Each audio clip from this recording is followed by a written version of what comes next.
রাম রাম বন্ধুরা, নমস্কার বন্ধুরা। India post office GDS new recruitment 2024-এর জন্য যারা অপেক্ষা করছো, ভাই তোমাদের সামনে আজকে আমি নিয়ে আসছি জিডিএস রুলস 3A। দেখো, জিডিএস রুলস 3A সম্বন্ধে যারা জানো না, ভাই তোমাদেরকে একটাই রিকোয়েস্ট করব, ভিডিওটা আজকে তোমরা একটু মিস করবে না। কারণ এই যে জিডিএস রুল 3A, এটা ভাই খতরনাক নিয়ম।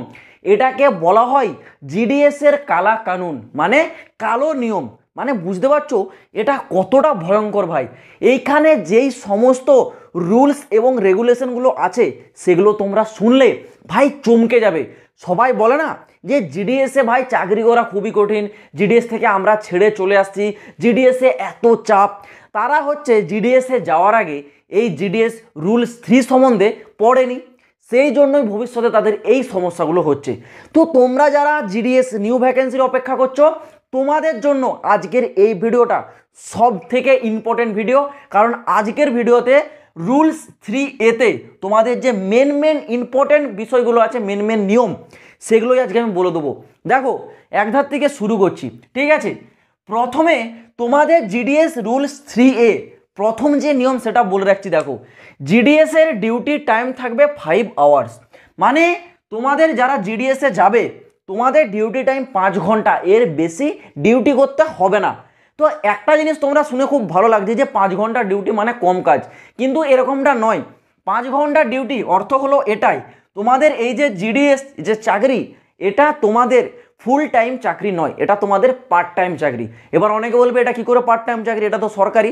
ভাই সরকারি চাকরি কখন ফুল টাইম হয়? যখন সেটা 8 ঘন্টার ডিউটি হয়, ঠিক আছে। 8 আওয়ার্সের যখন ডিউটি হবে তখন জানবে সেটা ফুল টাইম জব। কিন্তু এখানে 5 আওয়ার্স, মানে তোমাদের এটা বলতে পারো জিডিএস একটা পার্ট টাইম চাকরি, ঠিক আছে। এই গেল তোমাদের একটা নিয়ম। দ্বিতীয়ত যে নিয়ম ভাই, জিডিএস এর চাকরির ওপর সম্পূর্ণ নির্ভর থাকা চলবে না। এটা কি মানে তোমরা জানো জিডিএস এর স্যালারি কত টাকা দেওয়া হয়? স্টাইফেন, ডিএ ভাতা সব কিছু মিলে ওই 15-16 হাজার টাকা দেওয়া হয়। কিন্তু তোমাদেরকে বলা হবে যে জিডিএস এর যে চাকরিতে যাচ্ছ, তোমরা যারা চাকরি করবে, এই জিডিএস এর সম্পূর্ণ স্যালারির ওপর তোমাদেরকে ফুল ডিপেন্ডেন্ট থাকা চলবে না। মানে এছাড়াও আরও দ্বিতীয় কোনো রকম তোমাদের সোর্স থাকতে হবে যেখান থেকে তোমাদের ইনকাম আসবে। মানে বুঝতে পারছো যে ভাই জিডিএসটা কিন্তু তোমাদের একেবারেই পার্ট টাইম চাকরি। মানে কিছুক্ষণ 5 ঘন্টা ডিউটি দাও, সেখান থেকে যে স্যালারিটা আসবে সেই স্যালারিটা নিয়ে তোমরা এমনি কোনো ছোটোখাটো কাজে লাগাতে পারো। কিন্তু এটা তোমাদের ভাই ফুল টাইম, মানে তোমাদের হচ্ছে লাইফ টাইম কাটানোর চাকরি নয়। বুঝতে পারলে? এটা হচ্ছে তোমাদের একটা বিষয় গেল, ঠিক আছে। মানে জিডিএস এর চাকরি যারা যাবে, এই জিডিএস এর ওপর সম্পূর্ণ নির্ভর তোমাদের কিন্তু থাকা চলবে না, ঠিক আছে। তৃতীয় নিয়মটা কি আছে? এক জায়গা থেকে আরেক জায়গা তোমাদের কিন্তু পরিবর্তন করা হতে পারে। মানে যারা জিডিএস এ যাবে, তোমরা যেই পোস্ট অফিসে প্রথমে নিয়োগ করবে, দ্বিতীয়ত তোমাদের কিন্তু অন্য কোনো পোস্ট অফিসে ট্রান্সফার করা হতে পারে, ঠিক আছে। অনেকে বলবে না আমি ট্রান্সফার নেবো না, আমি যেই পোস্ট অফিসে আছি এখানে ঠিক আছে, আমি ট্রান্সফার নেবো না। ভাই তুমি কিন্তু মানা কোনো রকমই করতে পারবে না। যদি অন্য কোনো পোস্ট অফিসে কর্মচারীর কম থাকে, সেখানে যদি মানে এমপ্লয়ি যদি কম থাকে, সেখানে যদি তোমাকে ট্রান্সফার করা হয় তাহলে তোমাকে যেতে হবে। সেটা যদি তোমার ঘর থেকে অনেক দূরেও হয় তাও তোমাকে যেতে হবে, তুমি মানা কোনো প্রকারই করতে পারবে না। এটাই হচ্ছে রুলস 3 এর নিয়ম। আর এই যে রুলস 3 এটা কেন এত খতরনাক? কারণ এই রুলসটা বহু বছর ধরে ফলো করে আসা হচ্ছে ভাই, সেই ব্রিটিশ যুগ থেকে। মানে যখন আমাদের দেশে ইংরেজরা রাজত্ব করতো, ঠিক আছে, আজ থেকে প্রায় বলতে পারো ভাই 150 বছর 200 বছর আগের ঘটনা। সেই তখন থেকে 1800 সাল থেকে, তখন থেকে পোস্ট অফিস জানো, পোস্ট অফিসের জিডিএস কর্মীরা তখন থেকেই নিয়োগ হতো, তখন প্রতিটা ঘরে ঘরে গিয়ে চিঠি পৌঁছাতো।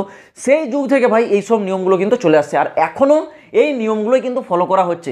তো তোমাদেরকে যদি ভাই 3 নম্বর নিয়মে যেটা বলেছে, এক জায়গা মানে একটা পোস্ট অফিস থেকে অন্য কোনো পোস্ট অফিসে যদি পরিবর্তন করা হয়, তাহলে ভাই স্ব ইচ্ছায় তোমাকে কিন্তু পরিবর্তন করে নিতে হবে, না কিন্তু কোনো প্রকারই তুমি করতে পারবে না, ঠিক আছে। তো 4 নম্বর নিয়মে আসার আগে তোমাদের একটা কথা বলে রাখি, এইবার 2024 সালে তোমরা যারা GDS two MTS, postman, mail guard এইসব এক্সামিনেশনগুলোর জন্য প্রস্তুতি নিচ্ছ, ভাই তোমাদের জন্য সেরা বই হতে চলেছে চাকসু পাবলিকেশনের তরফ থেকে প্রকাশিত করা এই পোস্ট অফিসের গাইড বইটা। এটি একটি কমপ্লিট গাইড বই। এই বইটিতে তোমাদের জন্য একদম বেসিক লেভেল থেকে টপ লেভেল পর্যন্ত প্রতিটি এমসিকিউ টাইপের কোশ্চেন এবং তার অ্যান্সারগুলো দেওয়া থাকবে। তোমরা যদি এইবার জিডিএস টু এমটিএস এই পোস্টটাকে নিয়ে সিরিয়াস মাইন্ডেড থেকে থাকো, তাহলে তোমাদের জন্য এটা সব থেকে সেরা বই হিসেবে প্রমাণিত হতে চলেছে। যদি এই বইটা কেনার কেউ ইন্টারেস্টেড থেকে থাকো, বইটার লিঙ্ক আমি ডেসক্রিপশনে দিয়ে রাখছি, চাইলে তোমরা কি একবার অনলাইনে চেক আউট করে দেখতে পারো। তো এবার আসা যাক তোমাদের নেক্সট নিয়মটা কি ভাই। নেক্সট তোমাদের 4 নম্বরে কি বলা হয়েছে একটু দেখে নাও। জিডিএসকে সিভিল সার্ভিসের কিন্তু মর্যাদা দেওয়া হবে না। সিভিল সার্ভিস তোমরা জানো গভর্নমেন্টের ডিফেন্স সার্ভিস ছাড়া বাকি যে সার্ভিসগুলো হয় সেগুলোকে সিভিল সার্ভিস বলে, মানে যেগুলোতে তোমাদেরকে বন্দুক দেওয়া হয় না, ঠিক আছে। পুলিশ, আর্মি, এয়ারফোর্স এগুলো কিন্তু ডিফেন্সে চলে যাচ্ছে, বাকি সেন্ট্রাল গভর্নমেন্টের যে চাকরি সেগুলোকে কিন্তু সিভিল সার্ভিস বলা হয়। কিন্তু জিডিএস জানো তোমরা সেন্ট্রাল গভর্নমেন্টের আন্ডারে, কিন্তু এটাকে সিভিল সার্ভিসের মর্যাদাটা দেওয়া হচ্ছে না। মানে বুঝতে পারছো ভাই কি অবস্থা তোমাদের হবে যারা জিডিএস যাবে। তোমরা কিন্তু সম্পূর্ণ সরকারি চাকরির যে মর্যাদা সেটা তুমি কিন্তু পাবে না। একজন সিভিল সার্ভিস মানে একজন সেন্ট্রাল গভর্নমেন্টের এমপ্লয়িকে কত প্রকারের সুবিধা দেওয়া হয়, মেডিকেল সুবিধা আরও বিভিন্ন প্রকার, সেই সব কিন্তু পাবে না, কারণ তুমি সিভিল সার্ভিসের এমপ্লয় নয়, তুমি জাস্ট একজন জিডিএসের এমপ্লয়, ঠিক আছে। এটাই তোমাকে ধরা হবে, ঠিক আছে। তারপর আসা যাকলো তোমাদের 5 নম্বর কি আছে। 5 নম্বরে বলা আছে জিডিএস এমপ্লয় নিজেকে সেন্ট্রাল গভর্নমেন্টের এমপ্লয় হিসেবে কখনো দাবি করতে পারবে না, যেটা আমি তোমাকে এক্ষুনি বললাম। তুমি শুধুমাত্র জিডিএসের এমপ্লয়, তুমি যদি বলো গর্ব করে আমি জিডিএসে চাকরি করি, আমি একজন সেন্ট্রাল গভর্নমেন্টের এমপ্লয়, সেই যোগ্যতাটা তোমার থাকবে না, কারণ সেটা তোমরা এখানে বলতেই পারবে না, কারণ তুমি সেন্ট্রাল গভর্নমেন্টের যে এমপ্লয়, রিয়েল এমপ্লয়, সেই আন্ডারে তুমি এখনও আসোনি, তুমি কেবলমাত্র জিডিএস একজন কর্মচারী। মানে এটাই তোমাকে বলানো হচ্ছে যে ভাই জিডিএস একদমই নিচু লেভেলের চাকরি। তো তোমরা সেটা দেখো না ভাই, তোমরা এটাকে পার্ট টাইম হিসেবে দেখো, এটাকে ফুল টাইম কেউ কখনো নেবে না, আর জিডিএসটাকেই কেউ কখনো নিজের কিন্তু যে শেষ ঠিকানা ভাববে না, ঠিক আছে। তোমরা চেষ্টা করবে জিডিএসটা কেবলমাত্র তোমাদের পার্ট টাইমই থাক, এর থেকে আরও বড় কিছু করবে, ঠিক আছে। লাস্ট তোমাদের 6 নম্বর পয়েন্টে আছে, দেখো নাও 6 নম্বর পয়েন্টে বলেছে জিডিএসকে এখানে কি বলেছে কম্বাইন ডিউটি করতে হতে পারে। এটা আবার কি ভাই, একটা পোস্ট অফিসে তোমরা জানো শুধু জিডিএস থাকে না, এবিপিএম থাকে, বিপিএম থাকে, আরও বিভিন্ন প্রকারের স্টাফ থাকে, ঠিক আছে। তো কোনো দিন ধরো এবিপিএম, যে এবিপিএম পোস্টে আছে সে হয়তো কোনো কারণবশত একদিন ছুটি নিয়েছে বা সেদিন আসতে পারেনি, তো তার যে কাজ সেটা কে করবে ভাই, এই জিডিএস। সব এই জিডিএসের ঘাড়ের উপর চাপানো হবে কিন্তু, ঠিক আছে। এটা আমি একদম স্পষ্ট খুলে বলে দিচ্ছি যে জিডিএসে যাবে কোনো এমপ্লয় যদি সেদিন না আসে, তার যে কাজ সেটা কিন্তু জিডিএসকে করতে হবে। তখন যদি তোমরা বলো যে না আমি আমার কাজ করব, আমি কেন অপরজনের কাজ করব, ভাই সেই বলাটার মতো তোমার যোগ্যতাটা থাকবে না, কারণ প্রথম থেকে বলা আছে যে তুমি জিডিএস হলেও তোমাকে কেউ যদি না এসে থাকে তার কাজটাও করতে হতে পারে, কারণ এখানে বলেছে ভাই কম্বাইন ডিউটি, ঠিক আছে। মানে বুঝতে পারছো, যেই দিন কেউ আসবে না সেই দিনে তার কাজটা তোমাকেই করতে হবে। এই কারণে অনেকে বলে যে জিডিএসে প্রচুর চাপ, অন্যের কাজ আমাদের উপর চাপিয়ে দেওয়া হয়, ভাই এটাই রিয়েলিটি, কারণ জিডিএসের যে রুলস 3A সেই নিয়মে এটা স্পষ্ট বলা রয়েছে। এছাড়াও আরও কিছু কিছু তোমাদের পয়েন্ট আছে, কিন্তু এগুলোই হচ্ছে তোমাদের জন্য মেন ইম্পর্টেন্ট পয়েন্ট, যেগুলোতে তোমাদের ভবিষ্যতে গিয়ে সব সময় সমস্যা হয়, ঠিক আছে। সেগুলো আমি তোমাদেরকে আগে থেকে বলে দিলাম। এইবার তোমরা যারা জিডিএসে যাবে অবশ্যই তোমরা কিন্তু এইগুলোকে ফলো তোমাদের করতে হবে, আর তার সাথে আমি তোমাদেরকে বলবো জিডিএসটাকে তোমরা ভাই পার্ট টাইমই দেখো।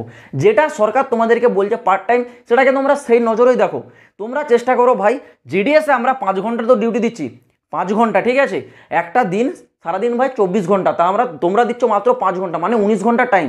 তো তোমার ভাই অনেক নিজের কাছে টাইম থাকবে নিজেকে অন্য ভালো বড় চাকরির জন্য প্রিপারেশন নেওয়া, ঠিক আছে। কেবলমাত্র পার্ট টাইম হিসেবে জিডিএসটাকে দেখো, এবং তার সাথে অন্য কোনো সরকারি চাকরির প্রস্তুতি নাও, সেটা এসএসসি বা রেলওয়ে। তো তোমাদেরকে বলবো তোমরা যদি আরও বিভিন্ন প্রকার লেটেস্ট গভর্নমেন্ট জবের আপডেটগুলো পেতে চাও, অবশ্যই এই চ্যানেলটাকে সাবস্ক্রাইব করবে, কারণ এই চ্যানেল সমস্ত রকম কেন্দ্র সরকারের প্রতিটা চাকরির আপডেট সব থেকে আগে তোমাদের কাছে পৌঁছে দেয়। তো চলো বন্ধুরা, আজ ভিডিওটা এই পর্যন্ত, দেখা হচ্ছে আবার পরের ভিডিওতে নতুন কোনো আপডেটের সাথে। জয় হিন্দ, বন্দে মাতরম।